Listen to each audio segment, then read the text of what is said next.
வணக்கம். நான் உங்கள் மதுரை தமிழன் பேசுகின்றேன். திமுகவின் உதயசூரியன் சின்னத்தில் போட்டியிட்டது துரதிருஷ்டவசமான என்றது துரை வைகோ இப்போது உறுதியிருக்கிறார். தேர்தல் களம் வந்தபோது தங்களின் சுயத்தை காற்றில் பறக்கவிட்டு உதயசூரியன் சின்னத்தின் நிழலில் தஞ்சம் புகுந்தவர்கள் இன்று அதில் போட்டியிட்டது எனது துரதிருஷ்டம் என்று தத்துவம் பேசுகிறார்கள். அடடா, தேர்தல் நேரத்தில் கூட்டணி கட்சிகளை அறிவாலயம் எப்படியெல்லாம் அலறவிட்டது, சீட்டுக்காக எவ்வளவு கெஞ்ச வைத்தது, சொந்த சின்னம் என்று வாய் திறந்தவர்களை எல்லாம் எப்படி மிரட்டி தங்களது சூரியன் சின்னத்திற்குள் அடக்கியது என்றெல்லாம் நாம் பார்த்தபோது, என்னடா இது, ஸ்டாலின் இவ்வளவு கராராக இருக்கிறாரே, கொஞ்சம் அனுசரித்து போகலாம் என்று நம்மை போல உள்ள பலரும் நினைத்திருப்போம்.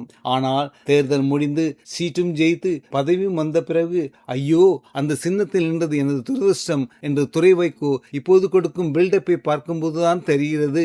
வேரியின் நன்றியை மறந்துவிட்டு கிளைகள் பேசும் இந்த மூதேவிகளின் மன்னிக்கவும் அரசியல் மேதாவிகளின் சுயரூபத்தை அன்றே கணித்து ஸ்டாலின் எடுத்தது எவ்வளவு தீர்க்கதரிசனமான முடிவு என்று. இப்படிப்பட்ட மூதேவிகளுக்கு மன்னிக்கவும் அரசியல் மேதாவிகளுக்கு அன்றைக்கு அறிவாலயம் செய்த அத்தனை கச்சேரிகளும் காட்டிய கரார்த்தனமும் 100% சரிதான் என்பது இப்போது அல்லவா வெட்ட வெளிச்சமாக புரிகிறது.